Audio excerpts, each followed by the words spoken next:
Di usia 45 tahun ini, Sinode Gereja Bethel Indonesia mengusung tema Sehati Menuntaskan Amanat Agung Yesus Kristus.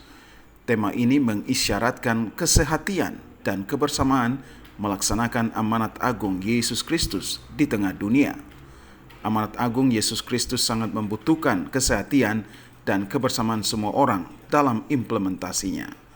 Sementara tema Badan Pengurus Daerah Maluku Gereja Bethel Indonesia di usia 54 tahun ini adalah Gendong Jadi Gandong. Ketua 1 Badan Pengurus Daerah Maluku Gereja Bethel Indonesia, Pendeta Paulus Koritelu mengatakan, baik tema Sinode GBI maupun tema BPD Maluku GBI memiliki filosofi yang sama. Karena bekerja di kebun anggur Tuhan tidak dapat dilakukan secara perseorangan, tetapi membutuhkan dukungan yang lain mencapai tujuan menuntaskan amanat agung Yesus Kristus.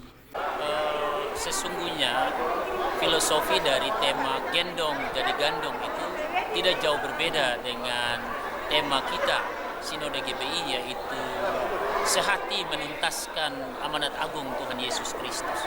Memang bekerja di ladang Tuhan, kesehatian, kebersamaan, rasa solidaritas, saling tolong-menolong, laeng dia laeng, lain bantu lain, itu adalah sesuatu yang mutlak diperlukan sebetulnya.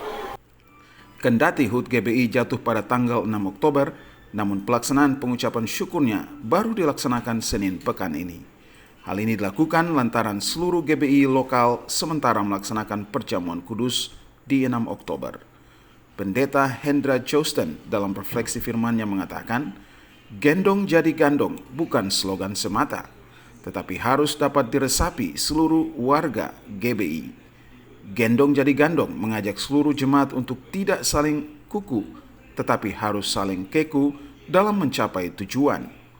Kendati dirayakan secara sederhana, namun pelaksanaan ibadah berlangsung sukacita. Otis Kotadini melaporkan.